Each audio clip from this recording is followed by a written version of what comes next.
جروجاوی کردستان به خلاک کینوش برنامه روز باش کردستان عمل پیش بری ونه بگمان دوی رو جهان ده تایبت دبیجن سلاوین پر خوش و پر گرم جبونا هر نتوکی دشینن هر نتوی کو تایبت لزمان خو خودی درکت سلاو خوش بونا هر دایک و جنه که دکن کو او دایکا لزمان خو یه زاروک خو یه هبونا خو هر وها یه نتوی خو خودی درکت و روز بروش بوجه باراستنا وی زمانی هانه جبو هر جنو دایکه که بگمان دوباره بیشم روز باش دنا و خلک خویا ایروج برنامه روز باش کردستان امباله دکشین لسر گرینگیا زمان زیکماکی زمان دایکه وکی کوتی بناف کرن و تایبت جی افرو جهانه روزا 21 سباته ام پید زانن کو روزا جهانی یا زمان زیکماکیه افروش بتکوشینه کی چاوا هاتم سوگر کرن چاوانه تو دریا ورو جهانی ده لزمان خو خودی درکتن تا کو بو روزه کی جهانی هر و حالی که لکاوی پیره پیره ام پی ود چونکو لروجاوی کردستان چاوا زمان کردی هات پاراستن چاوا جنو دایک لی خودی درکتن چاوا هر جوان و زاروک و خورت و ام بجن دا پیر و باپیرن مل وی زمان هانه خودی درکتن تا کو ایرو لروجاوی کردستان بداها دزگه راگاندن و زمان و سازی هات نذکرن و هر کس بریا خو بکار و خبات خو لوی زمان هانه خودی درت کذا امیوان خوجور در ناس کرن بگمان دریا برنامه خو و دریا خلق خدا ام حموم جاره کمانی سر زمان ام بوره بار بد کن شخو میوان می دسپیک که سینان جودی روزنامه‌وان شترد بجم روز باش روز باش سپاس اون چما روشا بچیه هلا سپاس کن مالیا اون چما باشن گلک سپاس کن هر وها میوان می دویمین جی نیچروان عبدالعزیز ریوبر کمیته زمان یا سزکیج بو تجید بجم روز باش سرچاوان اون چما روشا بچیه باشن سپاس گلک سپاس گلکی سپاس بگمان وکی دست پیکش برگو برنامه ام به زمان کردیه ام ویرو جهان تایبت لو پیروست کن الحركه سايتي كو نهال متى ما شدك لزمان كردي خوي دركتيه ام لوان بيروست كن هوال نيچروان ام دست پیکی ورنجما از خوازم بپرسم روزا 21 سباته روزا کی چاوایه هناك الديروكاوي ام فجرن تبمرو بينرا بار بك قالوا افرو جهانه بتكوشين برخداني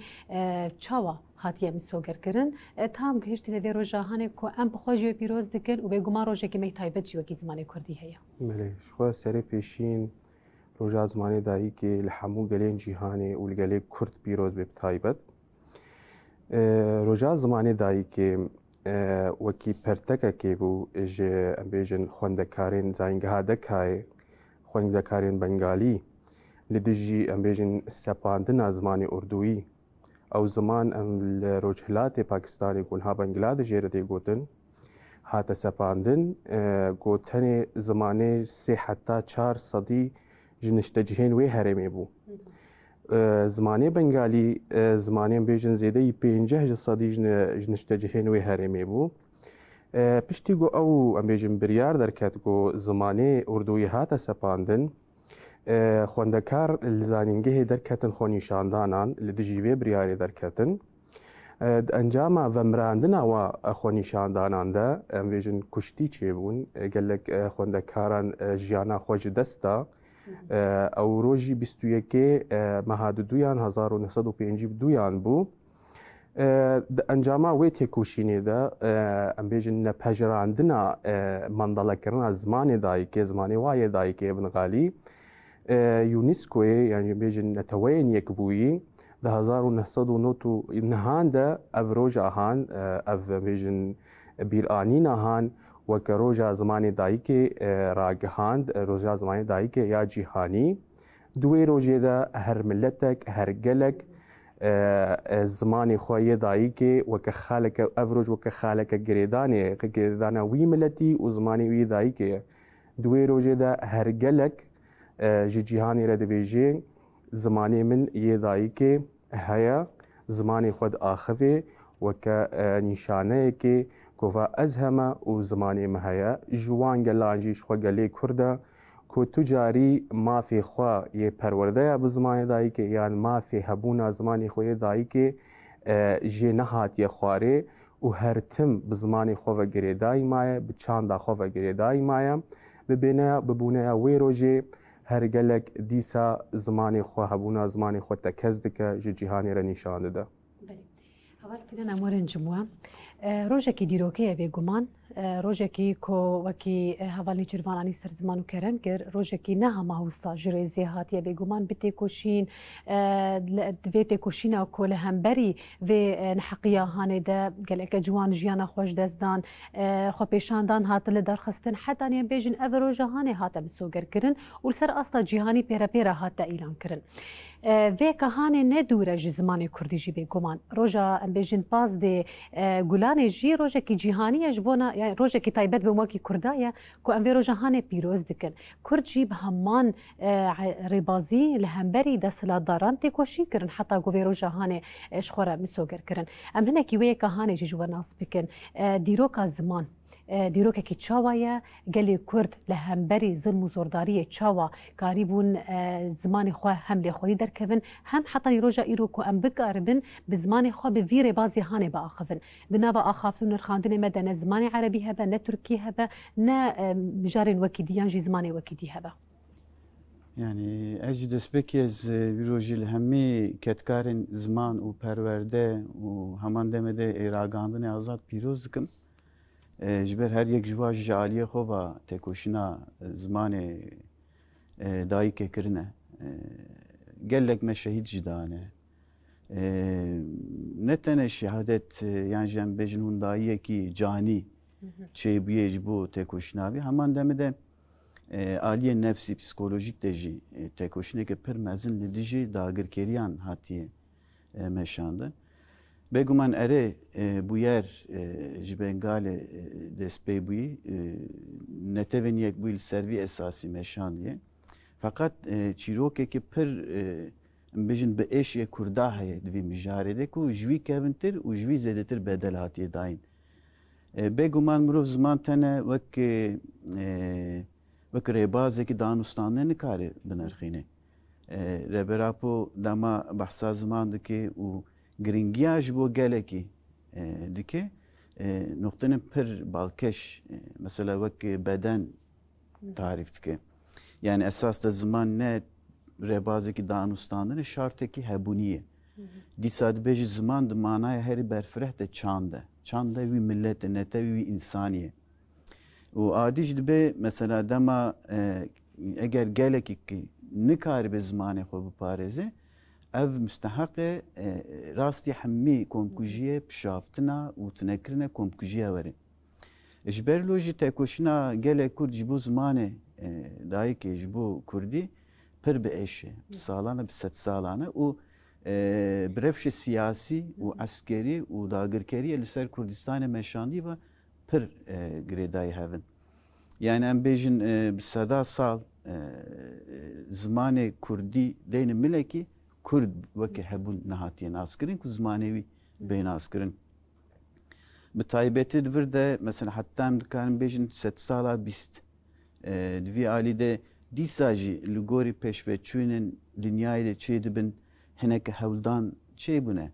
ام بیجن işte روزنامه دسپیکی کردستان 1898 مصر قاهره چه بی جی علی مقدد بدرخان و دسپی بو بس پشتیوی بتایبت دداما نتون devlet دناوا روجلاتا ناوین ده خوب ساز کرن بتایبت پشتی peymanen embejin Sykes-Picot u sever dubirda netevi buyne milletin ditir zede derketin peş de peşengiya komara Türkiye'de esas da pişaftına ki pirmezin sermehat meşandın mesela destura bingehin a 1924 a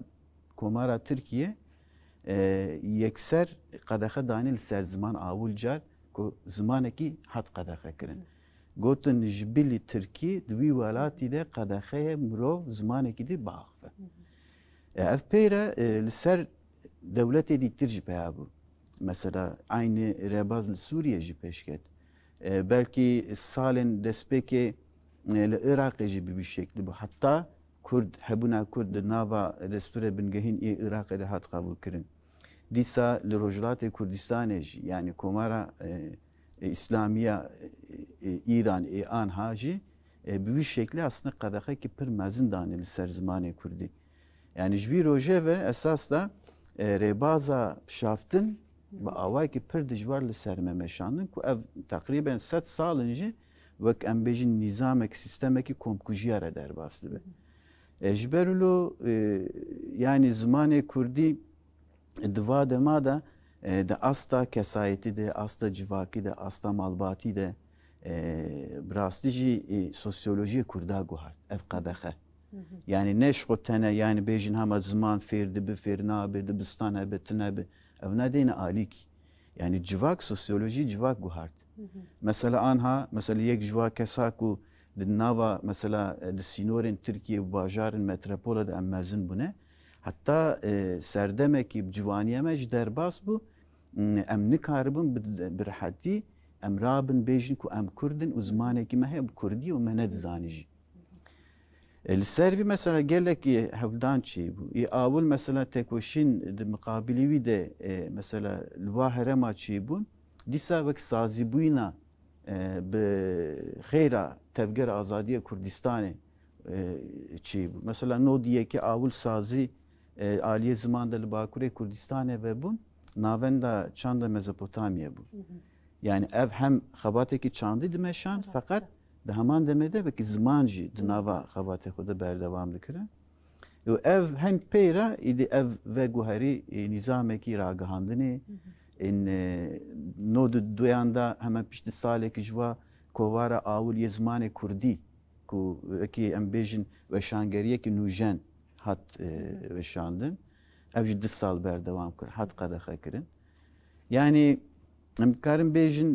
bedelekî pir mezin lê li keleka wî tekoşîn û berxudanekî pir mezin ji bo zimanê Kurdî her çarparçeyê Kurdistanê de ji meşiyayê بله بگومان وکوانی سر زمان جی نتنه ده بشکی ده یعنی نتنه ام بیجن جن مروانیان جی جن لیکولینرانیان فیلسوفین ین کردا یان جی هنرمندان ده همو بشی ده چاندی هنری جواکی سیاسی اوی کهانه بگومان هاتم شاندن اموارن چما هوانی چروان نها چما ده بیجن زمان زیکماکی یان جی چما بیجن زمان دایکی دبکو یعنی جار جارنان هنک اختلاف یان جی نرین جودا لسر وی مجارهانه جی هبه انتخاز نرین تجربه ناس بکن تێ گوتن بێژبەرگ و زارۆک بهتر بدیا خۆڤە گرێداییە هەن ژوەیەکێ زێترژی چند دەبێ وەختێک و زارۆک وەختێ دێ دووجانی بێ وەختێت ئاخەوێ زارۆک هەنگە دەنگێ وێژی دکێ ئەو گرێدانا زارۆکێ بدێڤە هشتگۆ ئەو زمانێ گۆ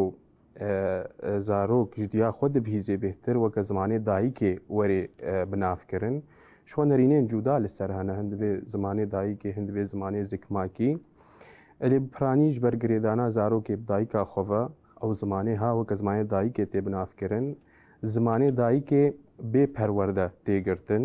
زارۆک ji derdora xwe ji malbata xwe digirê em bêjin ew zimana ku bêhtir dikarê xwe pê derbibirê tiştê di hundirê xwe de tiştê ku bixwaze bênê ser zimên dikarê bêhtir bi zimanê xwe yê dayîkê derbibirê em karin behsa giringiya zimanê dayîkê bikin çima em dibêjin zimanê dayîkê giring e ji ber çi sedeman heker em ji milekî zanistî ve lêvinêrin perwerdeya bi zimanê dayîkê dema got xwendekarek zarokek diçe dibistanê heger bi zimanê xwe yê dayîkê perwerde nebe em bêjin bi zimanekî dî perwerde bibe hinganê du kêşeyan dikişênê yek jê kêşeya yekem ew zanista got werdigire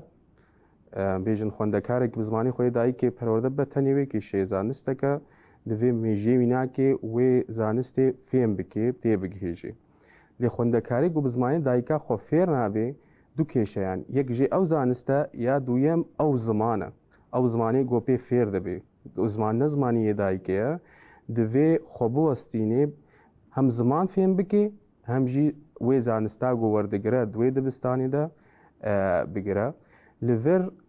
xwendekar rastî pirsgirêkan tê yanî hem nikare ziman fêm nake çixwe em hemû em karin bêjin Kurd serê sedî em bêjin heştê jî nod jî divê yekê re derbas bûye tu çê dibistanê tu ji wî zimanî fêm nake got perwerde pê tê dan em zanista got tê dan jî bareke vî rengî tu rastî em bêjin şikestinekê tê ew şikestina ha bi wî xwendekarî re wî zarokê re dimîne heta got em bêjin sax bê چتکێ ئەوش کەس ناها باوەریا وی کەسی پێکێم دەکێ یعنی چاوە ئەم دەبینن خوێندەکارێک و بزمانی خۆی دایکێ فێر نەبوونە پەروەردە نەدیتنە کێمانیەکەت کەسایەتیا وادە هەیە ئەو باوەری نینە کۆ لە پێش ئەمبێژن کۆمەکێ بسەکنن و بئاخون بزمانێکی ئەمبێژن ئەو وێرەکیل جەموانینە کۆ کەسێکی دیرە بئاخون لەم لێدن کەسێک و بزمانی خۆی پەروەردە بووی ئەو باوەری باوە هەیە ئەمبێژن بڕەوانی تشتێک و هەندرێ وان دەیەتینن سەر زمێن وەختێک گۆم بەحسا زمان بکەن ئەم نکارن بەحسا زمان ji derveyî yan jî dûrî çand û dîrokê bikin ziman çand û dîrok bi heve girêdayîne dema got gelek yan jî milletek ji zimanê xwe yê dayîkê bêpar bibe ev tê watê ku ji çanda xwe ji dîroka xwe jî dûr dikeve bi vî rengî ew kesê ha dibe kesekî din yanî em bêjin Kurd e bi zimanê xwe perwerde nabe bi zimanekî dî perwerde dibe ji çanda xwe dûr dikeve ji dîroka xwe dûr dikeve ji kulturê xwe dûr dikeve yanî êdî ew kesê got bî zimanê got perwerde bûne jê re dibine pêşeng ne kesê di çanda wî de pêşengin jê re dibine pêşeng yanî bi zimanekî dî perwerde bûye helbet wê em bêjin derdora xwe kesê got bûî zimanî diaxivin wê jê re bibine pêşeng lewma ew kesê dî heger bi zimanekî dî perwerde bû êdî em karin bêjin ji çanda xwe ji kurdbûyîna xwe ji neteweya xwe qut dibe lewma perwerdeya bi zimanê dayîkê girêdana wî kesiye wî xwendekariye bi çanda wî ve her çi qas perwerde bibe ew qasî bi çanda xwe ve bi kurdbûyîna xwe ve bi dîroka xwe ve tê girêdan û dibe ê xwe nabe ê xelkê ام دچل دوسیا خوی تایبت نرن دوسیا می تایبت جی بگمان درباره مجرا مدیه ام تماشا دکن باشه ودگر مجرا خوب هفر بردوام دکن بینری مشخه حوالی ما اف دوسیا جمره آماده کرنه کام بچن لی تماشا بکن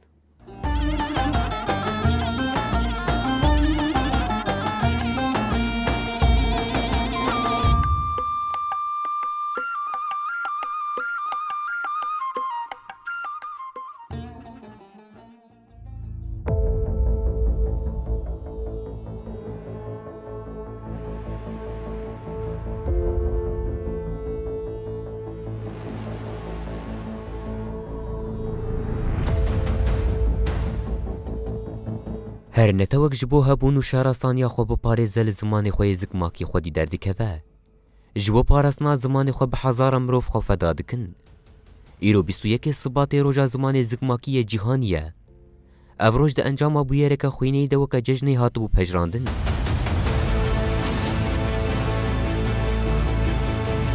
xwendekarên Bangladî li Bangladîşê yeko zimanê wa qedexe bû li dijî dewleta Pakistanê ji bo ku bi zimanê xwe perwerdeyê bibînin roja 21 Sibata 1952 xwe pêşandanek li dar xistin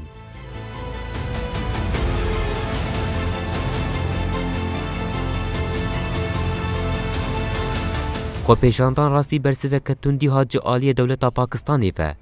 û 11 ciwanê Bangladî hatin kuştin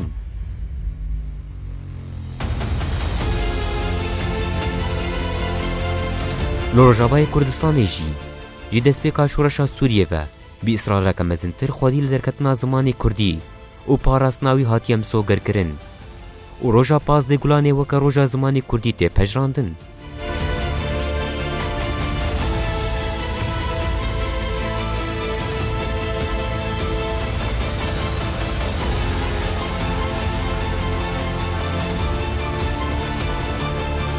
ji bilî rêveberiya Herêma Kurdistanê û rêveberiya Rojavayê Kurdistanê her du perçeyên din ên Bakur û Rojhilatê Kurdistanê hebûna zimanê Kurdî bi awayekî fermî nehatiye pejrandin û bereva jî vê qedexeya li ser zimanê Kurdî di sed sala 21 de jî li ber çavê hemû cîhanê didûme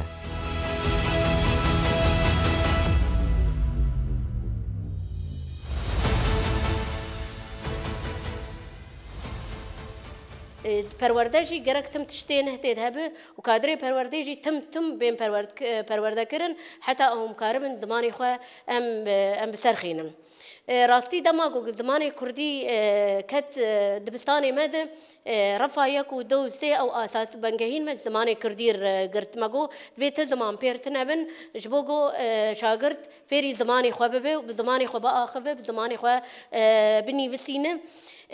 ما تزمان بير دانانين جبوغو منظمة يونيسف ده جهاني ده زماني كردي بي اعتراف كرن وبي يعني بقبول كرن دناوا جهاني ده براستي أنا أم كارم بيجن آستاغو زماني كردي جياي يعني جياي آستا نيزي آداوية جبوغو أنا زماني كردي تين قبول كرن دي جهاني ده ودو منظمة زمان ده يونيسف ده هدي يعني نزيك وقبول ببي يعني جاي آسا داوية أم توا زماني خو بيش بخينن أم توا زماني خو بسر بخينن توا أم بباريزن تبيجو أم تم زماني خو بني بسينن أم زماني خو بآخفن أم زماني خو بسترن أم زماني خو شانا تشيكن أم زماني خو هلبستا تشيكن وأم چاندا خو بباريزن چاندا جو حوالي مي وهنرمندي مي دسبيكي ونيسكاري مي دسبيكي جو جبو زمان كار وخبات كرن وك جلالات بدر خان وك فقي طيران وك أحمد خاني أفيجو يعني قال لك يجبو زمان كار كرن دفيجو أم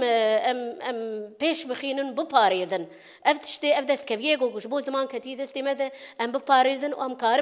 كارمن كوفارا تشيكن يعني برتقال تشيكن شاغرت بزماني خو يعني المالي بآخفه الحردري بآخفه بني بسينه بزماني خو بكردي بآخفه في كي أم زماني خواه بباريزن راتيجي أم بركيف خوشن أنا أم وك أم نفشي ما ونفشي نهش مجي هاتي ترن إما باندورا دشمن قلك اللي سرمبو أنا بيفي ما بيفي عربي دناف بيفي ما دنش بقو ما زاننقا دشمن خوندي زاننقا رجيمي ما خوندي ليش هاقرتي ما أنا شمشي هاتي ترن براستيجي تلسر واتسابي واختاقو تشتغلن بكردي آخفن الحالات خوب كردي داتينن هر تشتي خوب كردي داتينن أم بربوا كيف خوشن تربلندن أم يعني جبوكم بباريس نفشكي بدون نفشكي أم بيلن جو أف يعني أف زمان بقين يعني نفشي يك تسليمي إيدي بكم وزيدتي ويشي بكي يعني بسرجي بخينه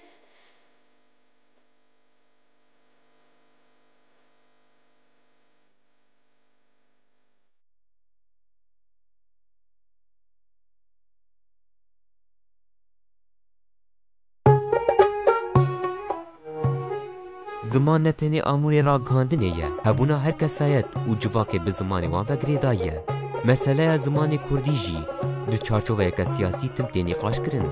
لی باندور نینی ین درونی لسر زارو جوان خواندکار و جواک کرد لبرچاوان نایه گرتن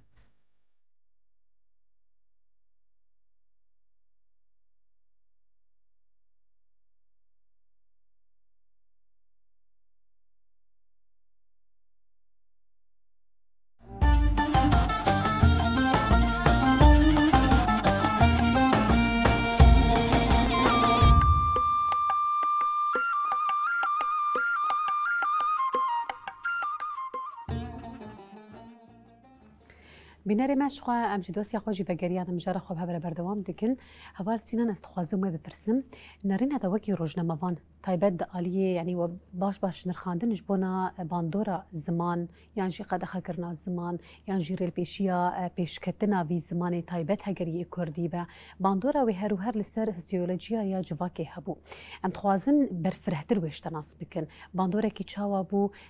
سوسیولوژیا جواکی چاوا بیجن تأثیر باندور لویکریه هر وها چاواج بونا وی تفگریه هنکی نرینه دش بوی ناس بکن يعني ما قابل ديقو بشك يعني ربش كردستان وربش ملته كرد نوك ملتي ديتر نوك ولات ديترن بشك هناك تشتلو نل دخوزاي خدا بيشتكر يعني راستيه كجواكي اي وشارتي هي كو اف سوسيولوجيك جدايه اديجي راستيه كجواكه هي كو تم بداگر كران ودناوا تكليه ده بيشكتيه ام زانن كوچبري ودناوا نظام دولتي ده بجي گرتن لجام كرداج بچكي وقت جي باي بلنديبو شكاف ناروا جبرلو جي اساس ده دناوا كردا ده وك امكان بيجن د باسكن اساس جي يك كو نرخ و زمان خو چند خو پاراستی د گندا دا بجاهیا دا ام بیجن جین دوری باجرین داگر کران یا دیج یک مثلا او کسایتن کتنه ناواوی مرحله ده her yeki belki aliye xo hem icabiyet hem selbiyata ereni buyun neyni buyun bardıkın rahatkın mesela kesayetin ku mesela de nava bajar u tekiliye bidagir keren yani jembej navende vaman ber roju ava buyun de merhale nete ve devlet buyun da heneki agahi standart kırne zaman xo bi tipin nujen yani jembejin alfabe nujen nivîsandin ede roleki list ku esas da bingaha ragahandin eji jvir belişi ev jî vekî ku hemî netevan xwastin esas da zimanê Kurdî jî bibe zimanekî fermî zimanekî têp kar anîn û nivîskî mesela anha gavecî ava nêçîrvan jî got yani erê ziman giringî û bişoğlandinê zimanê dayîkê dibistana fakat jêder tinenin mesela xwandin û nivîsandin tinenin ev ji vî alî vatê mesela normalde hemî devlet û netevan çawa pêşxistine hükümetekî wa netevekî wa saziyekî girêdayê xwe çêkirine bi merkeziyet û bi talimata li her dere belav kirine wî li ser millet fers kirine ziman bi vî şeklî di dibistanan da fermî ji piçûkayî heta mezinayî hatiye xwandin bes yeme piçekî di merhelê pêşketinên awil de ji aqs vegeriya yani ne ji zaroktiyê ve fêr dibin xwandin nivîsandinê mezin ji rêka ragihandinê mesela asta xebatên rewşenbirî em bêjin helbestwanan em bêjin romanivîsan belîşî û hat ev merheleyekî bû divê alî de aliyê ragihandinê de xortiyekî çêkir mesela em bêjin li vir Rojavaya Kurdistanê û li Sûriye bigiştî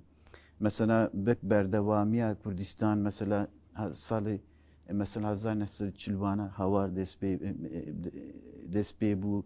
pişîvî ronahî belîşî dest pê bû ev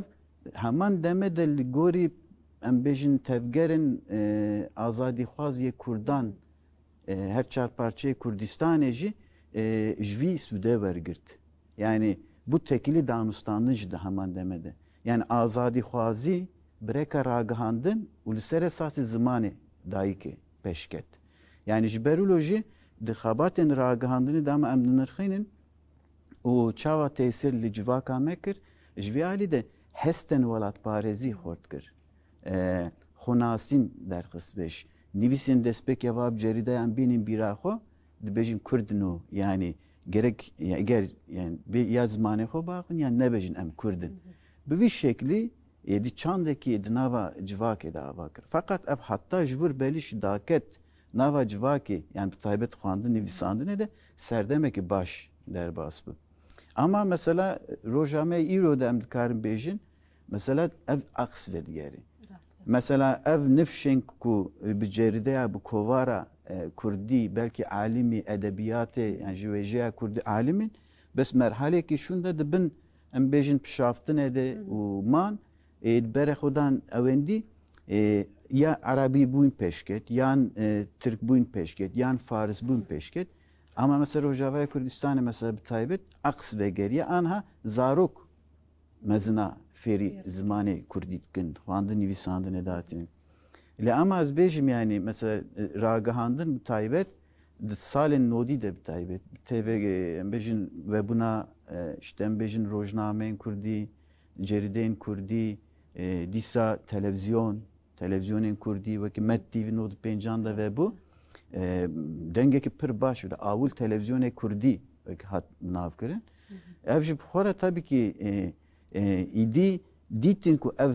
baskê duyemîn ku di gunda de mabûn bejahiyê de mabûn belkî danûstandinê xwe bi xwe gihandinê cerîde rojnameyê nivîskî tune bû birêka televizyona vê ca bihîstin zimanê wa di avayekî fermî di televizyonekî jî tê gotin stranê xwe guhdar kirin nirxandinên siyasî bihat kirin tehlîlên analîzên nirxandinên em bêjin zanistî di bir de pêşketin êdî herkes vêce ji vir belîşî xwedî li zimanê xwe derket got êdî bak zimanê min heye ne wek ew dibêjin zimanê me tune em ne milletekî cuda ne Yani welatparêzî netevîbûn asas da piçek di nava Kurda da ji baskê ragihandinê pêşketî hatiye. و بحثا باکوری کردستان جی کر بریان هاد نوان رخاندنی خود لی باکور نها روشکی چاواتی جیین هر وها جکوینتری مینا کم بیجن اگرم دیروکه وگرن نها کم زیده راگاندنا کردی لوی دراجی هیا روشکی چاوا نها جیان دیگه و گود جی مینا که چاوا کو کردن لسوریه لروجاوای کردستان زحمتی زاروکاتی خودکشاندن کو تنی تیپک به کردی نابا وره گوتن همان ریبازیل هر سی پرچه کردستان یدی جیهاتن مشاندن امنه که روشا باکورج و ناس بکن مقاوه دیگویه مثلا 1924 دستور بنگهن یل ترکیه زمان کردی قدقه کر هما پیشت بسالک yani 1925 15 Şubat esasda vak em dibêjin destpêkirina komkujiyê li ser Kurda hat. û vek yani dagirkeriyekî nûjen li ser Kurdistan emeşiya heta 1940 bi wî şeklî komkujiyên fîzîkî cesedî pêşket. Piştî çilî veca jere dibêjin komkujiya spî. Komkujiya qirkirina spî çi ye? Pişaftin. Çıkırın tehcir yani koçberkirin vak siyaseteki meşandın Kurda ji erdê wa xwe dikirin. Berê dan mintiqeyên Anatoliya navîn û bajarên mezin heta viya pir gelek belav kirin gelek cihandan. Bi vî jî bes nebûn di rebaz pêşxistin. Yek ji wa dibistanên wek seken êrazayî yani xwendekar û dibin hinek dibistanên wekî bêjin baregehên leşkerî perverde de birin û tenel ser esasî zimanê Tirkî pişaftin ji vî alî var fakat herî xetar jî belkî mirov bikar bi behsê bike bi navê qaşo kampanyayekî jin û keçik bixwînin wana girtin kampanya vekirin ji bo bixwînin fakat esas divir de ne pêşketine jinên Kurd keçikên Kurd bûn ji ber ku dizanibûn zimanê Kurdî di nava civaka Kurdistanê de esas de jin diparêzî. Ji ber jî devleta dagirker ê Tirk viya wekî ji xwe re kir çekekî di bin vî navê modern bûyîn pêşketin mafê jina dayîn hemî keçikên anîn û dibistanên taybetî ji bo va vekirin bi vî şeklî wana xwastin pişaftin bikin. Yani li ser vî esasî pêşketin heta em karin bêjin 1980 jî bi wî şekl. Zaten piştî 1980 darbe inkılab-ı leşkeri çîbû, darbe askeri çîbû. Dibir de êdî tamamî hedqedexe kirin. Yani çünkü beriya mesela dama 1960 destureki nû el Türkiye çîbû em bêjin hinekî maf yani asta evvelî de vebû hin komala vebûn. Mesela partiyên siyasî Türkiye hebûn mafê Kurda dayîn hinek işte revşenbirên Kurda behsê Kurdînî kirin, Kurdî kirin. Hatta mesela yek jwa pêşengeme ji AP Musayê mesela dua dema da hatin darizandin ev merhale jî derbas biçû. Piştî salên nodî dama gihîn wî merhale zaten mahkemeyên devleta Tirk li her dereviya wekî çekekî wekî şûrekî li ser serê gelek girtin. Hatta AP Musa pir dibe hatta dibe nahêlin em fîtekî Kurdî jî lêdin. Yani stranekî Kurdî tip fîta lêdî gotin ji di nav datine ev bile hatiye qedexe kirin. İşte divir de gotinekî pir xweş ê AP Musa heye. Hingî mahkeme wê darizînê dibêjê karanîna Kurdî bingeha dewletê hildiweşînê. AP Musa jî bersiv dide. Eger dibe devletê te li ser zimanê min hatiye bicihkirin ji xwe zaten jî destpêkeva bê bingehe. Eger ê zimanê min be. Yani hatta mesela nodî jî bixwîn bi tekoşin. Mesela tê bîra min yani di nava civakê de mesela dayîk û bavê me em her ne sûkê em li basa her ne ciyekî yani em li şara em xwazin Kurdî biştaxlin hemen yek ji wir derket got çima daxivî Kurd bi dûvik bin Kurd însan nedihatin dîtin veca heta hebûna Kurda di vî astî de bû وجه te hesab bike zimanê xwe çawa bizanin. Hatta ji ber jî yani ev rewşê ziman û pişaftinê di Bakurê Kurdistanê de rêbera pû çawa tarif dike dibe nakûkiya min e destpêkê ku berê min da şoreşê ev nakûkiya ziman ku gavê de heva nêçîrvan jî gotê dema çi dibistanê ê awil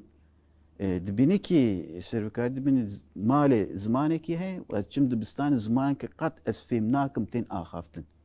دب اف بو ناکوکی امنه دست بکی که از بکاربم خو به شورش که بگرم و وی ناکوکی هم دی شخص خود هم دی اصل جواکی دی چاره سر بکنم. بله. هوانی شیروان از همان پرسشته جی بکم یعنی لروجاوای کردستانه ام هر کس خواندکار بون یعنی وک وانی سر زمان جمال خوا ام در باسی دبستانه بون لمال زمانه کبو لدبستانه زمانه کبو دبک و جار جارنا افرق وجودها هاني خلکن هرما جزیره قالك درنا خست يعني ام بيجن لدبستاني جار جارنا مزماني كردي دنا خو خوندكار هذا ابدا اخذين ثاني درسين ما حمود تشتغو ما مستي مجمر دغوتن بزماني عربي بود ليه تايبات ام بيجن كردن هرما جزيره وبرب آلية الشامي و دوي دراد زحمتي پردهاتك شاندن يعني ام بخوجي للشامي مجيان كر ام دچون دبستانان دمك بسر مدهات راستيا ويجي يعني مجيان كر كو بزماني كردي هجر اخافتنا برا منو خوالا مني خوندكار هبجي جزاء مجبوي دخوار افي كهاني چما بيكات يعني لروجاواي كردستاني لسوريا دناوا دولتك كده برنجي هي فوسي فوساكي برخوشك لسوريا يعني حرتم دقوتن سوريا برنجوينا خو او تشتي خوي خوش بزمان نتو او حمود تشتي خوي جودا جودا خوشك بوينا ويجي ديار ذكر شمال السوريا افجيانا هاني انجي افروشا هاني لسر تايبتها غير كرد با ارمن با حمو بيكاتين وكيدن دهات فرس كرن راستا انها وقتی گو بیجن کسی دستلادار بخوازی ملتکی بخیبن دستی خدا میجی وی بگری او راست بری خوا دربا خو زمانی ویدخی دزانی گو زمان چو او ملت خلاص ایدی ام بیجن چاندی دورد کبی کسی کی چاندای ناکی نمی دمینی وکا بیجن تشتکی والا تچ بخیه تچ درباسی بکی وی او بمینی لو ما ام دبینن دستلادار داگر کر تمی وان ملتان زمانی وای دایی که دور دخن دربا تاویج زمانی وای دایی که وی زمانی تجاوی واده بچوک دخن جبو گو او کس ببنو که پیاین وی دستلاداری هر چهار پارچه کردستانی اف سیاست ها تمشاندن وکه حوالی سینان کرم کرید ترکیه بمن او سیاست زورتر بو دجوارتر بو لورجی هبوش خو وکه تگوتین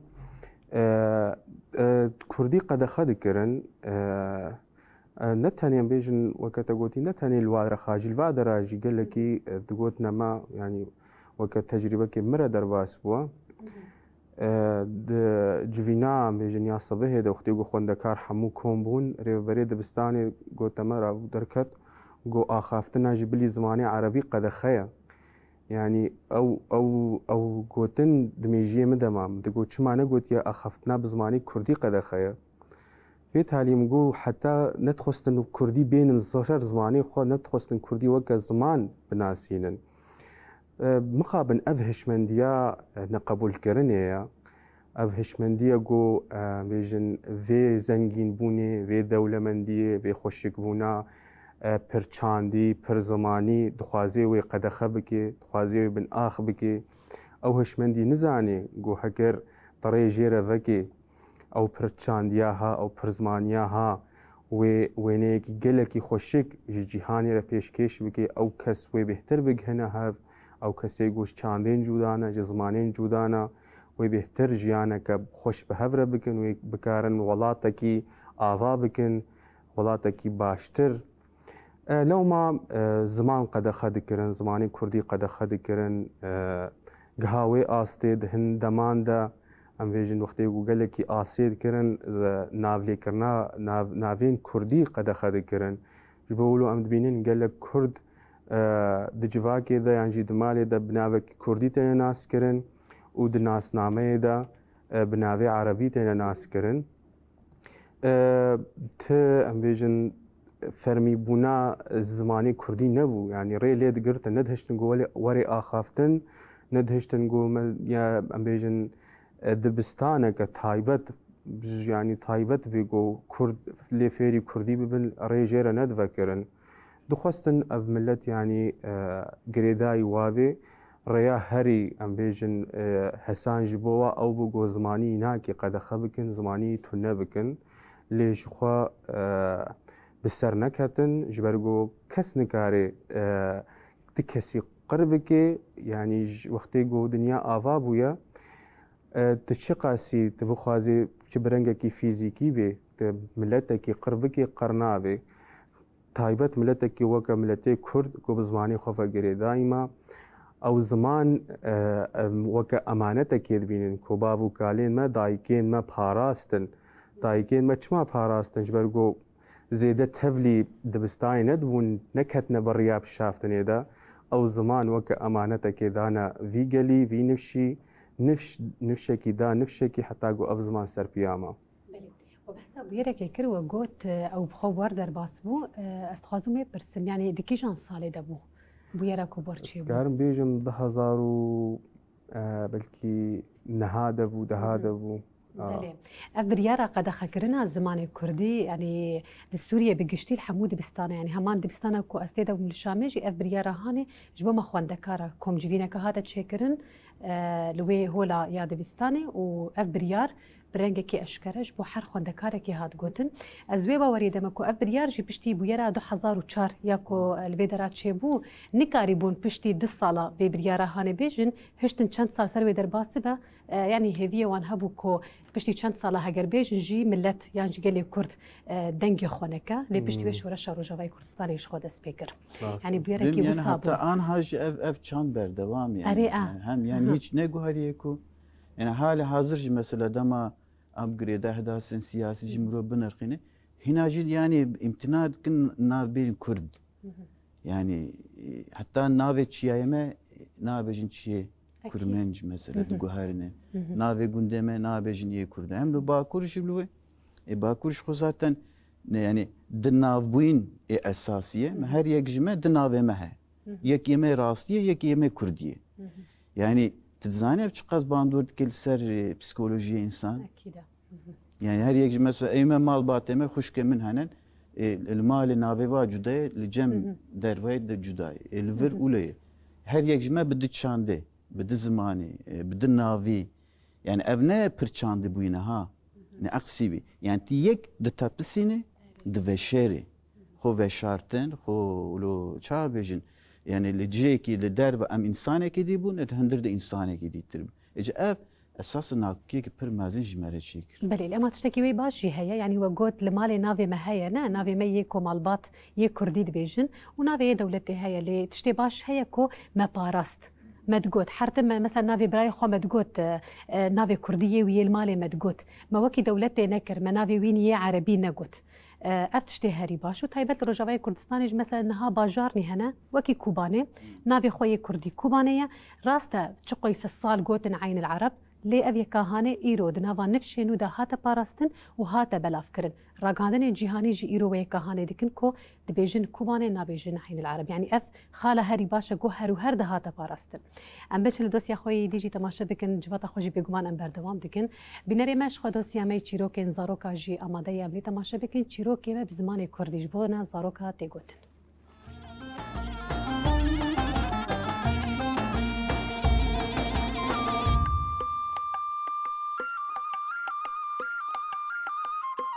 سلاوین گرم جبوه تماشاوانی خوشویست هون هر شاد و بختور بن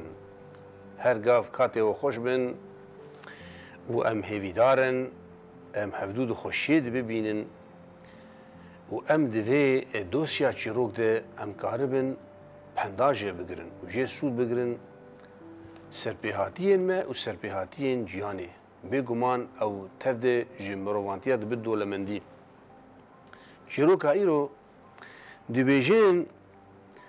زلامکی حشی و حضوری دبی کوچکک بریه د گورستان مروان ده بجیکر جیر گورا کولا و خست گورستانی خلپی حسیان دنیا خراکر وی وی وی وی کوچک والکینک مروان تدخل گوری ده ولو چید بی ولو چنابه کام چبکن بری خود توش دان دادوانی خودان قاضی شو جم قاضی گفت تبیزی چی بوی گفت نه والله گفت کوچک di goristana mirova dibe feşartin ev ku çêbûyî ku wallah min bîskê wilo kirî we filan keso wilo kirî rabû şandû wî bi xezeb got ez ê viya fermana serî bîn çilo wilo kirî ew ê han li qadî fitilî rabû qadî bertîl kir bertîlek pir giran da qadî got de jê meselê bert mêrik jî xurt bû qadî xwe me lisan qadî deyneke rok dosê xelkê hatin cemî got hate çi kir kûçik cê xwe de yaxî me nas kir bê çi mesela kûçik e got ev kûçikê han got pir bi qîmete pir bi nirxê çilo got evaya ji sulaleta kûçikê ashabil kehfî ya evaya ne kûçikekî normal e nekî adî ev jî ehlil kehfê pirewile got erê ya got xwedê me nizanî bû qisura me efû bik na ya beral wir beral got çi qasatînî birabîne wilo berengezane ser xweda alî ki ne ehlil kehf bû û ne tiştek bes dadvan û qadî giya qonaxa got bertîla bixwe اویا او ملتی هان آب و آفرن خود تعالی مروح جولو بسترینه وجدادوان و قاضیه گوبرتیلا بخون و دتشتی ولو دریا پیخن وقت سالفا کوچکی اهل کف همه بیدارن گو وجوه سود گرت تاجارک دن هم بمینن خوشیه ده دما و خوش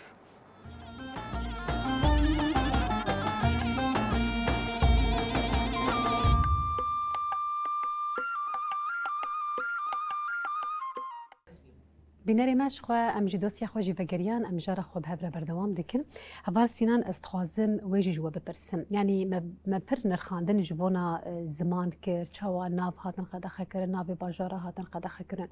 gelo di aliyê xwe qanûnî de çima ev yêkahanê pêk hat çima zagonek tune bû ku heta roja îro zimanê netewaniyan jî kêm netewan biparêze heta nî ku herkes bikaribe bi rengekî azad bi zimanê xwe nirxandin bike bi zimanê xwe biaxive kêm zêde nav خوا یک و حز دکه لخوا بکه و دنوا جواکه ده بیناس کرن بله اساس ده هی yani اvan çiram despeke go mesela Nurdu Nehan belki vaki roje zamanı dahi ki hatra ghandın da geçti cihanede le beriyavi yani pişti 1948'dan benciya dama neteven yek buy hat sas kırın ji bo mafên şexsî û komî gelek peyman hat imza kirin. Esas ev bingeha parastina ziman di asta navnetevî de dike. Yek ji wa dibêjin peymana mafên siyasî û medenî ya netevên yekbûyî. Divir de pir eşkere vekirî tê gotin dibe mafê her kesî heye ku hem avayê şexsî hem avayê komî bikaribin zimanê xwe fêr bibin û fêrê bikin bela bikin biparêzin. Dîsa peymana zarokan hevpeymana zarokan netevên yekbûyî divir de jî pir eşkere dibêjin ji bo tenduristiyê psikolojîk û derûnî û heman demê de ji bo pêşketina civakê û zîndîbûyîn û jinmibûyîn lazim e zarok bi zimanê xwe dayîkê perwerde bibe. Dîsa di nav salên pêş de her bi siyasetên netev devletên netev dema xort bûn pêşketin her çû ziman hatin hûn dakirin. Hinek ziman ji rûyê erdê rabû. Mesela li gorî raporê UNESCO'yê 2020'dan تقریبا 5000 زمان هست لسر ارد دنیای کو تیپ کار آنین بس چند جوا زمان فرمینن yani خواندن و نویساندن و دبستانان da avay ki fermi tekirin der dure disadu pencinin der veyvi tinanin yani şu zaten sadu haftada haştı devlet heye bilivici çend devlet belki per zamani esas girtine çend zamana da perverde dibinin و ev zamanın ditir yani 4000 zedetir zaman evlehiya vay ku bikaribin xwandin nivîsandin li ser va bêkirin tinen. Ji ber lojî mesela şartên Konseya Avrupa ya ku vekî zimanên ku dibin xeteriyê de ne heye şartekî peymanekî girêdayî çêkirine و همه اندام نتوین یک بوی رژی ویا وکی پیشنیار حتی وکی تعلیمات شی دانه گوتنه گرو که همه دولت در ناو جغرافیه خود گرک همه زمان هی بپارزن و پیش بخن فقط هم زان ذات ناوی وی سیستم لسره نتوین مثلا چی یک بوی دبیجن اما نتوین دولتانه yani ev ne gelanın devletanın devlet kinin devlet jilgori ajandaya xoy siyasi ve ideolojik esas da bili xo bili nete ve xo kesidin asnak yani jberoloji mesela virji ule mesela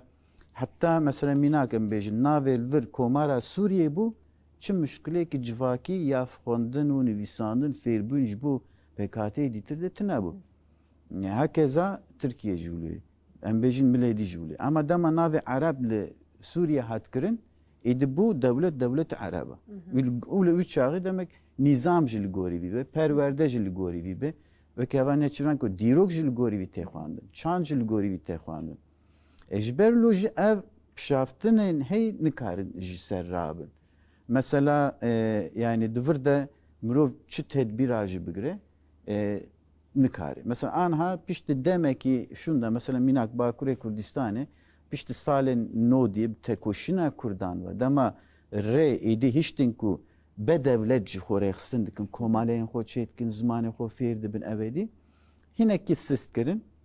gotun tamam em yani dikarin ve ki kursin xwandine çekin şkora dinava vide xo feri bikin.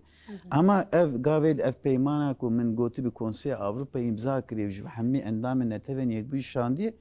divir de ev bal tek şandin dibêjin ki em dibêjin parastina zimanê dayîkê bi zimanê dayîkê ev e ku tu bi bê qeyd û bend û bê qedexe bikaribe wî zimanê ji piçkahiyê xwe ve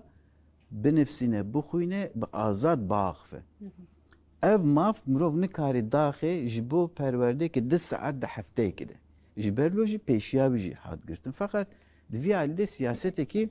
pir em karin bêjin li gorî siyasetên îdeolojîk yan jî em bêjin tenet girêdayê netewekî hatiye çêkirin ev peymanên nav netewî mixabin çima nikarin li ser va dewleta bê ferz kirin ji ber ku ji xwe hiqûq nav netewî yan ji hiqûq duwelî vî tiştî derfete nadite yani hê zawiye pêkanîne sepandine li ser watine mesela ji Tirkiye'de mesela dibêjî ki gerek tivî imza kiriye viya gerek viya pêk bîne bes pêk nayîne çi bike nikare tiştekî bike ev jî tiştekî diye ama ya belki sosyetiya her mezin ji di nava va kanûnên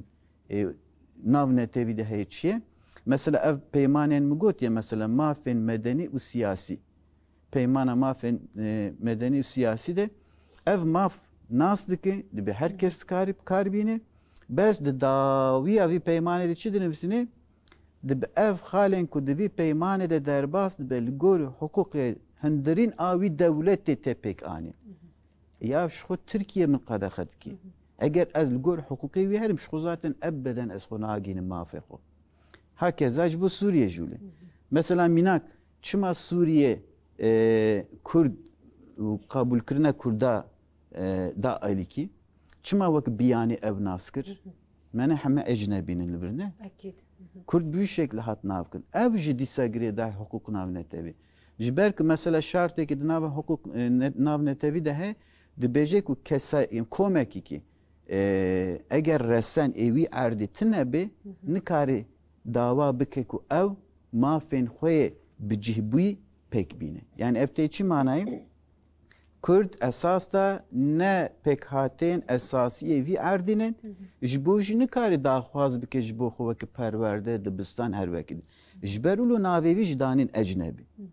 yani wekî ku ji derve hatine koçbin ne evî erdînin û xerîbin em jî nikarin van mafa bidin eva بله یعنی روشکی زحمت و سراستی خلک یا تایبەت کوردین ڕۆژاوای کوردستانی ژیان کرد کو حتی اینها مخابن هجمارێکی پر مەزن ji Kurda heye mektumin حتی ناسنامەی وان jî tinene û حتی asteke karî bûn di nava dibistanan de xwandinê bikin nikarî bû her û her jî berdewam bikin hevanê çirvan em werin cumwe ez dixwazim wê bipirsim saziya zimanê Kurdî sezekê karûxebatekî çawa li Rojavayê Kurdistanê meşan taybet em bêjin ev saziya hanê jî di nava şoreşê de hata avakirin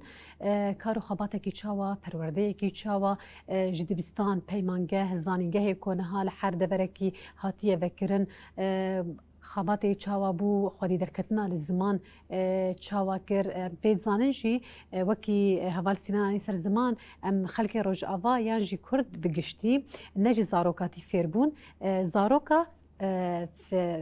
mezinan fêr kir li ser ziman em hinekî wê rewşê ji we nas bikin. شخۆ سازیا زمانی کوردی bi şoreşa Rojava re em bêjin weke derfeteke mezin ji xwe re dît got eşkereyî karê xwe bike lê berî hinganê jî sazî hebû yanî sazî sala 2007 de hate damezrandin bi rengekî veşartî gel fêrî zimanê Kurdî dikir dema got şoreşa Rojava em bêjin ji xwe li dar ket pê ket saziyê ew derfet qezenc kir şoreşa ziman bû hemû zimanên dayîkê jî yê li herêmê derfet dîtin derfeteke zêrîn dîtin ku li ser piyan bisekinin. Saziya zimanê Kurdî bêjin saziyeke guh didê hemû mijarên girêdayî zimanê Kurdî. Sê komîteyên vê saziyê hene Komîteya Zimanî, Komîteya Ragihandinê, Komîteya Fêrkirina Ziman. Komîteya Fêrkirina Zimanan ew karê got saziyê berê dikir bi giranî ew dikir bêjin fêrkirina her sê astên zimanê Kurdî ji bo civakê wê heta niha jî dêmeşandin. Di sala 2019 ve saziya zimanê Kurdî navendeke xwe ya vekolînan vekir ji bo got li va mijaran baş bixebite. Komîteya Zimanî çi dike? Hewil didê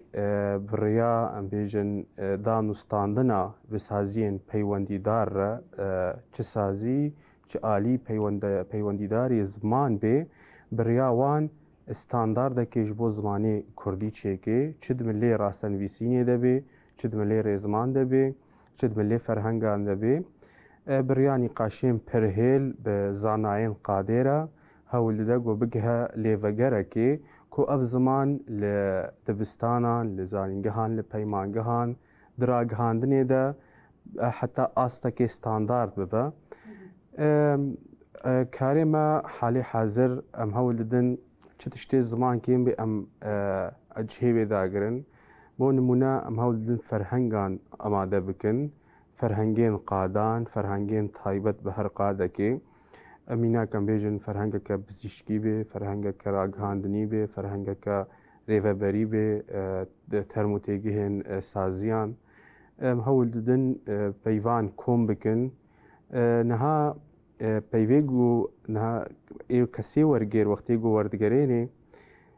ji ber got dema wî nîne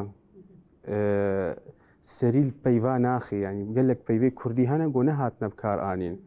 Kesê wergêr çi dike mesela barê wergêrê Kurd giran e ji xwe ez berê vê dibêjim ji ber got em bêjin ferhengê amade nînin kolwavegerê tiştê berdest hebê di nivîsê bi kar têne terma mustelahata û wekî dî heke nebê hewil didê bi rêyekê lê bizîvirê bi derbirîneke din bidê. Ew peyvên ku serî li wan nehatiye dan em hewil didin wan kom bikin wa ji nû re ji bo got werin bi kar anîn bikevne pratîkê de dîsa ew peyv winda nebin. Wekî dî di millê rêzmanê û rastenivîsînê de em hewil didin standardekê ava bikin.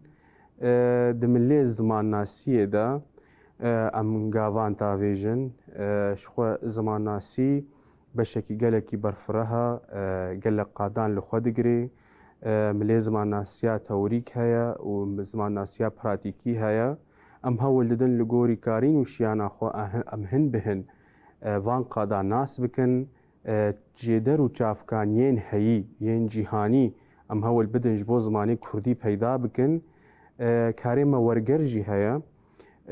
Çi wergera girêdayî ziman û zimannasiyê bê em hewil didin ji bo vekoleran ji bo xwendekaran bi zimanê Kurdî amade bikin. Yanî ji wî zimanî bînin zimanê Kurdî ji bo got heke kesekî xwest lêkolînekê bike li zanîngehê yan jî li ku derê bê çavkanî bi zimanê Kurdî berdestî bin. شخو كما قلتي اف غافا هاني كي نزو فهاتي ابيتن 2019 هانفا ام جي غاف بغاف هولدن لغور كارين وشيانا خوا فانتشتا پیدا بکن کو ام بکارن زی زمانی کردی بگهینن آستا زمانی جیهانی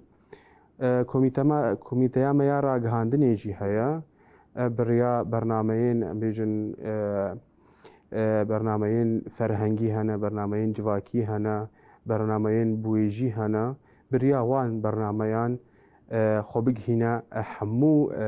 چینین جواکی شخواکی ام زانن راگهاندن یا گوهری زیده باندوری لجواکیت که دیگه هر کسی دیگه بچوک و مزنا خونده و نخونده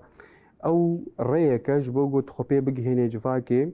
میناک برنامه کمی فرهنگی های و که هر جاری پیوک او پیوین ام بیجن کم بکارتین بدمک کرده تینی زمان که او پیف چیه چلو تیب کار آنین دکی جان میناکان چند میناکان سرد دی میناکم بوی رنگی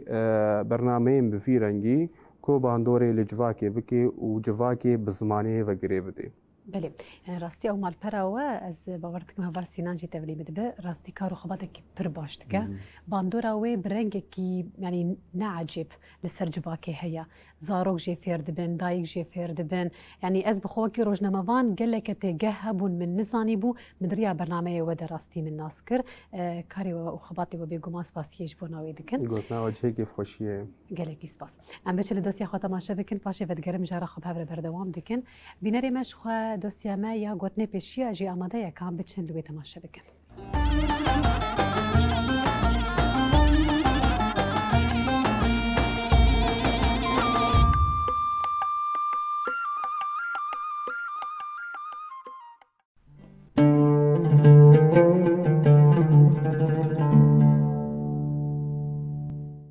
گوتنین پیشیان مد دوسیا خود دو گوتنین پیشیان یه باو کالان جورا آماده گریه آدار دباره نیسان بهاره واته گوتن آمد بیجه جمهین بهاره آدار دسپیکا بهاره و گلک سالان لزوستانی تی حسواندن لی نیسان به تواهی بهاره ایدی روش گرمن پزو دوار دکارن درکوین بچیرن دی نیسانی ده بر و برهم جی پرن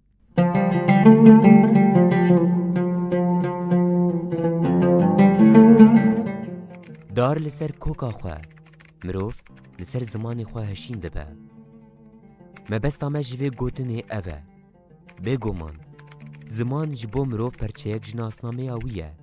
هروها کسی کو زمانی وی تونهی دیکلیه به کوکا خواه رو انداد که و ددمکی ده به کوک دمینه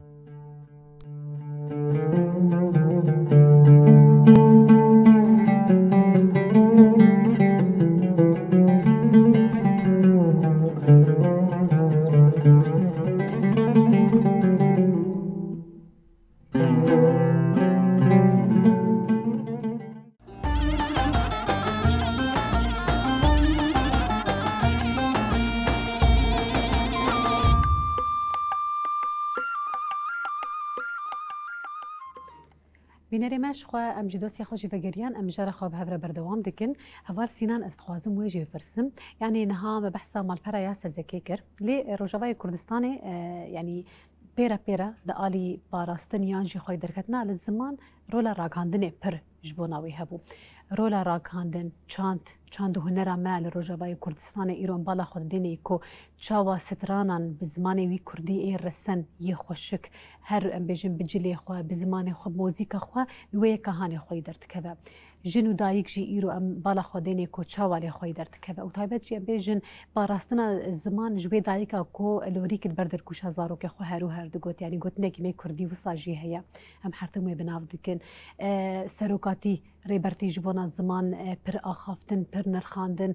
رولا خود آلی پاراستنا زمان دلیست امنه کی بگشتید نوا چن هوکا ده وسا رولو بشگریا وان حمو کسایت و بشین ین جواکه جبونا پاراستنا زمان کردیش تناس بکن yani راگاندن براستی جی روله که پر گرینگ روجاوای کردستان جدلیزی هیچ جدلیزی yani şoreş rojawaye yani çava ki her ali de çebi ali ragahandı ne deji şoreşek çebi bere belki merkez naven evder bu jberloji esas da be bingeh nîne bir xebat Rojavaya Kurdistan li gorî perçeyê dîtiriye Kurdistanê vî pêşengtî kiriye yani ji salên sed sala bîstî temamî li vir bûye wek çavkaniyeke esasî welatparêziya Kurdî Kurdan mesela piştgirî dane Kurdên Bakur piştgirî dane Rojhilat piştgirî dane Başûr û mezine wa pêşenge wa perçên Kurdistanê tevgerên siyasî û eskerî û civakî û zimanî ragihandinê ji vir esas da hinekî belîşîne û destpêbûne wir ji xwe re kirine bingeh esas ji ber jî yani em dema behsa Rojavaya Kurdistanê dikin ragihandin û çand û her wekî di nixabatê dîtiriye perwerdehiyê Rojavaya Kurdistanê dikin em nikarin dîsa ji 19 Tîrmehê 2012 dest pê bikin gelek beriyavî ve dest pê dikin mesela yani herî esasî mesela komên stranan govendan şanoyan mesela tê gotin mesela hatta filmên awil Kurdî hatiye kişandin Rojavaya Kurdistanê çêbî divir de mesela tabii ki rola Reber Apo ya wekî qadekî Reber Apo em vir nas dikin yani salên 1980 ku li Bakurê Kurdistanê pişaftinekî pir mezin qirkirinekî pir mezin ser gelek Kurd de dimeşandin derbasî vî herêmê bû mesela li vir de hema bêje bi hemî qadên civakê re eleqedar bû mesela komên xwandinê çêkir komên perwerdehiyê çêkir piştgirî da komên çandê pêşxistinê ji ber jî mesela jin tevlîbûyna jin di nava xebatên şoreşî de komaleyan da ziman da fêrbûyinê de perwerdeyê de ev hişt ku esas da civak cevherê xwe birêka va saziye biçek mayînde bike ev ji xwe bû bingeha nasnameyê Kurd li Rojavaya Kurdistanê û bû bingeha şoreşa Rojavayê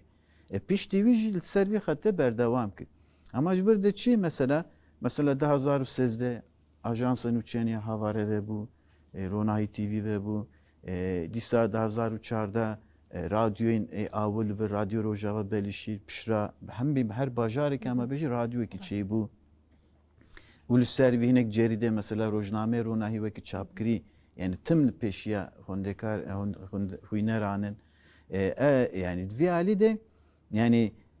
li ser vî çandê kevnar ve ca çandekî nûjen ava kir lê divir de çi hinek astengî pêşî heye mirov gerek vana jî bibîne yani her çi qas em bêjin wekî li gorî demên derbas bî serbestiyet çêbûyê ji bo pêşxistina zimanê Kurdî hem birê ragihandin hem bi sazî feqet dîsa jî li gorî vî serbestiyet civak esas ew qas xwedî lê derdikeve yan dernakeve mijare nîqaşî şikur em dizanin mesela ki rexnêja ez dikarim bidim mesela gelek mesela mamosteyên me xwendekarên me mesela erê ihtimam didin ser ziman erê dixwazin fêr bibin beşên me zanîngehê zimanê wêjeyê Kurdî çi bûye dibistanên me ji refahiyekî heta dawiyê zanîngehê bi Kurdî pêş ketiye dîsa hemî saziyên me de Kurdî wekî esasî û siyaset û ragan her derede heye feqet wekî yani him kes dibê qay zorî bi zehmetî yani ji em bêjin icbarî dikin neçar dikin wana ji bo zimanê tiştekî wilo nexweş e mesela yani mesela jiyana wê şexsî milekî jiyana wê fermî milekî ye jiyana fermî de Kurdî û giringiya Kurdî pir ama jiyana rojanê de çi qas em Kurdî bikartîn mesela perçeyê dîtiriye Kurdistanê ji wîlê yani divir de ez vî gotine serokatiyê ez dixwazim bînim bîra me hemiya jî yani dibêjî eku ji bo ziman tenekoşî tekoşînê dîtiriye hemî ji esas de li ber diçe yani ji ber wî jî dibêjî civakên ku nikarin zimanê xwe biparêzin û ji bo zimanê xwe kar nekin yani ev vekirîne ji bo hemî dagirkeriyan yani ji vî eger ez rê bikevim ez dikarim bêjim ku eger îro rojameyê îro ew qas êrişên dagirkeriya Tirk di ser erdeme coğrafyayê me çandê me hebûna me nasnameyê me çê dibe yek ji va ji vî kemasiya me he em ew qas wekû nasnameyê dîtir xwedî lê derdikevin em xwedî li zimanê xwe dernakevin divir de jî ragihandin بگومان هشیاری دده بگومان سازین خو و ویا پشت خه تأثیر لسرگیشتی دکه اما بیامن هر زیاده نفشه küçük em bejin. Yani zaroken me anha pır zêdetir ihtimam didin li gorî mezine. Yani ji ber hali hazır belki peşketineke pir mezin çêbî ama nifşetê yani em her ro dibinin li şara dibinin li bir dibinin saziyen me de dibinin birastî jî yani ez karim bêjim ji bo zimanê Kurdî rojên zêrîn hin pêşiya me ne. Bi taybet bi navend vir. Adî ji mesela viya jî bêjim mesela وکی کسین زمان زان یعنی خو کو زمان دا پسپور جدی بینن علاقه دار جدی بینن خوازن زمان دا پیش بکن گه جالیه مل راگهاندنی و گه لکولینری یعنی ماموستاتی ده فرق ناکه چه لازمه مثلا ام پر جهرنگین چهار parça he بس her parça جدی نوا خود beşi gelek herem abune جبرولوجی ممکنه gelek peyvenme axaftinenme gotinenme nem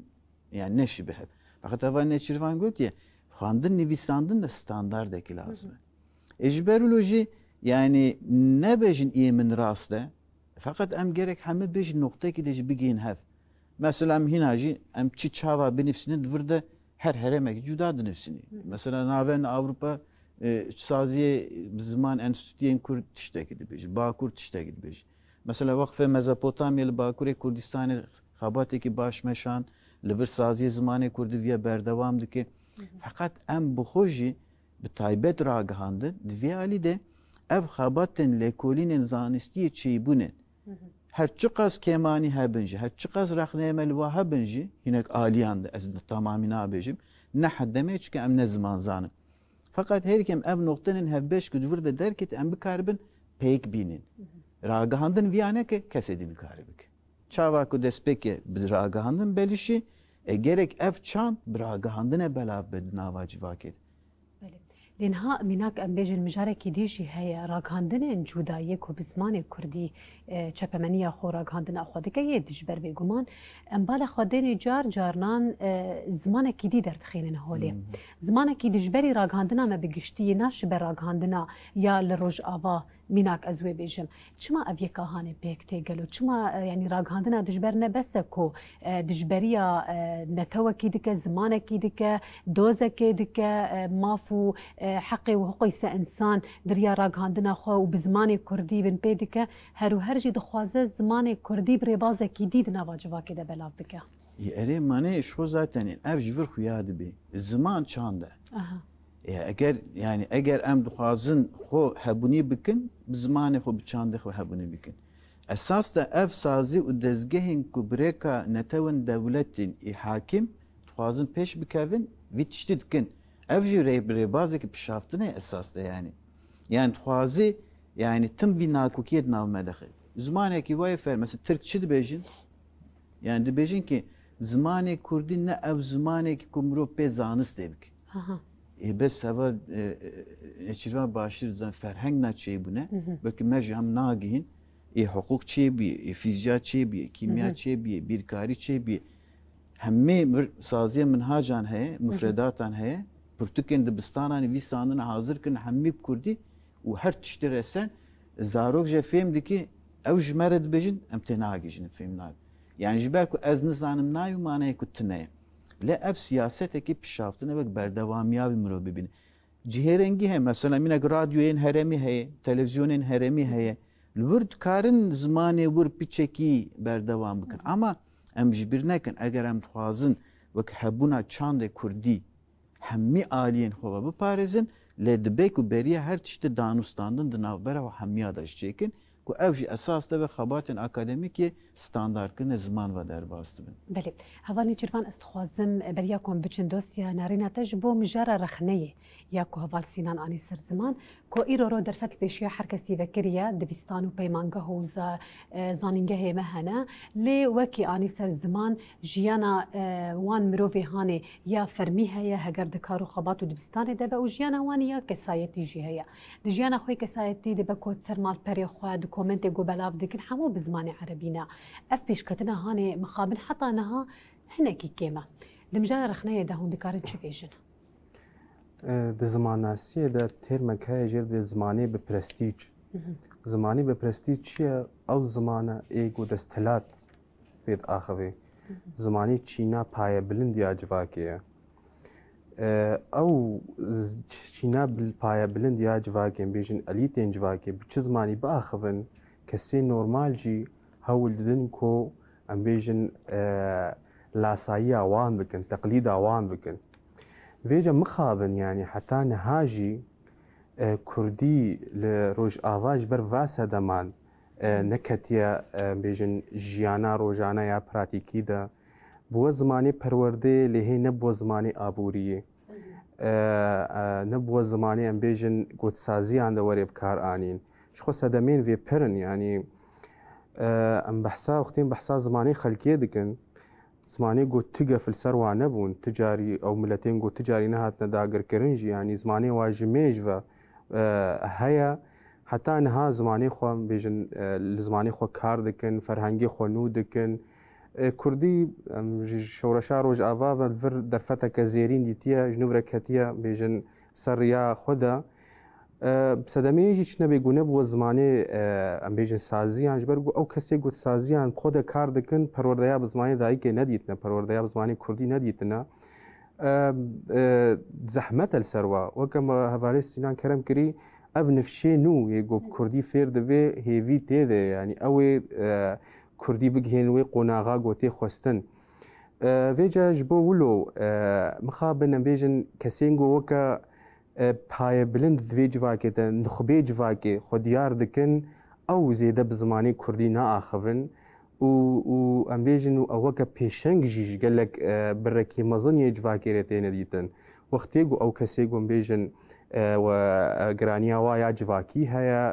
گوتنا آوا جواکه ده هیا او بهتر بکردی با آخوین او کسی دیجی و چاول واکن و او جی بکردی با آخوین سدمين ويبرن يعني ام بيجن لسر مالبرين سوشيال ميديا يجي حتى جو مروف الشد قالت شيء جيكيرا درت كافن او بيجن جرينجي داني وينن تشي جرينجي بدا تش او اشتر در كافي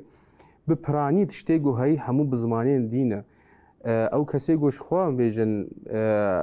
جرينجي نادي زماني خوا هلبت وي زماني دي جيرا در كافن يعني بهر داري الهاوير دور وي بزمانك ديا او جي هول نادي کو زمانی خو پیش بخیل زمانی خو خودی درکوی هر تم بهانه پیش کشته که بهانه یا نفرمی بونه بهانه یا بگو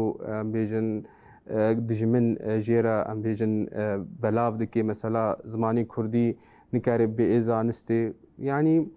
قال لك سدمين ويهنا برانيم كان بيجن أفن چون دوستی خوی دیجی تماشا دکن پاشی اخف نوی دایی به هفرگاه داری دکن بینری ما دوستی امی چند چی آماده یا کام بچن لی تماشا بکن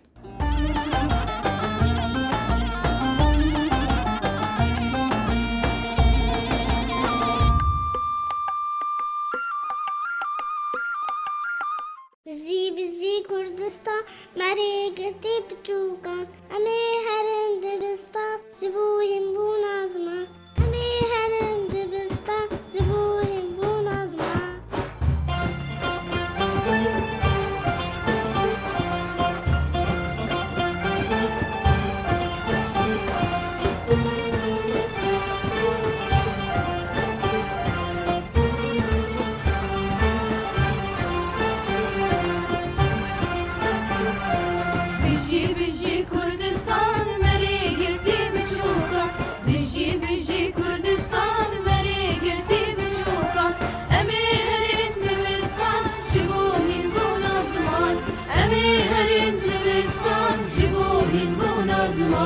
جبوهين بونا زمان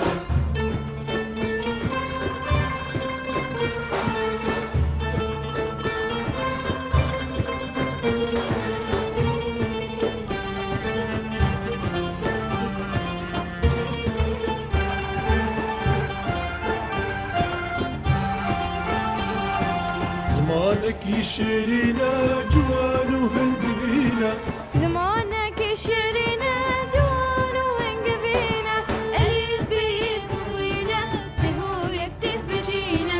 ألف بي بغينا سهو يكتب بجينا سهو يكتب شیره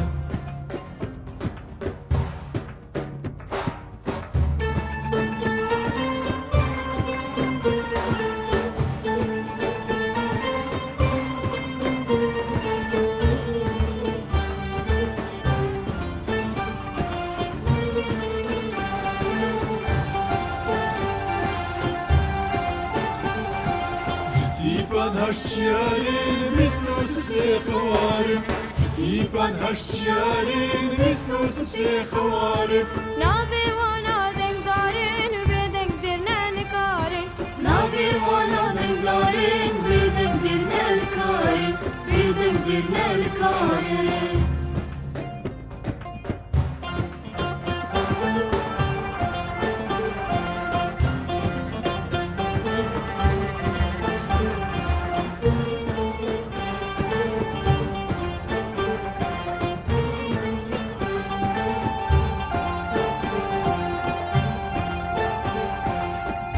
بنجي ستورين تيبن قرسو دندورين دنگدر بنجي ستورین تیبن گرسو دنگدورین سیسی مایی پرکورین هم کردن هم جهورین سیسی مایی پرکورین هم کردن هم جهورین هم کردن هم جهورين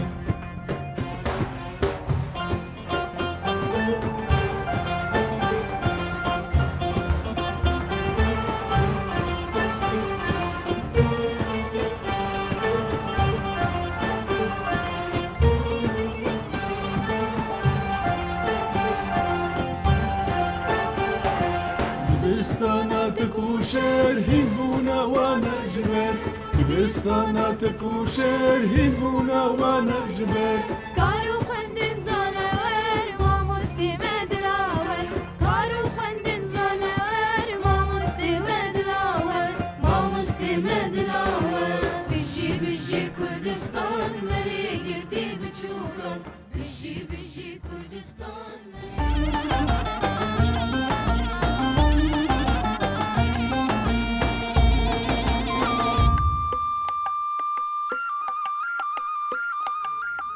بینەرێ مەش خوا ئەم ji دۆسیا خۆ jî vegeriyan xafna dawiya mêvanê xwe bi hev re bêguman guhdarî dikin. Hevalî çirvan tu bixwaze herî dawî tiştekî bêje bangiyan jîrameyekî te heve kerim bik.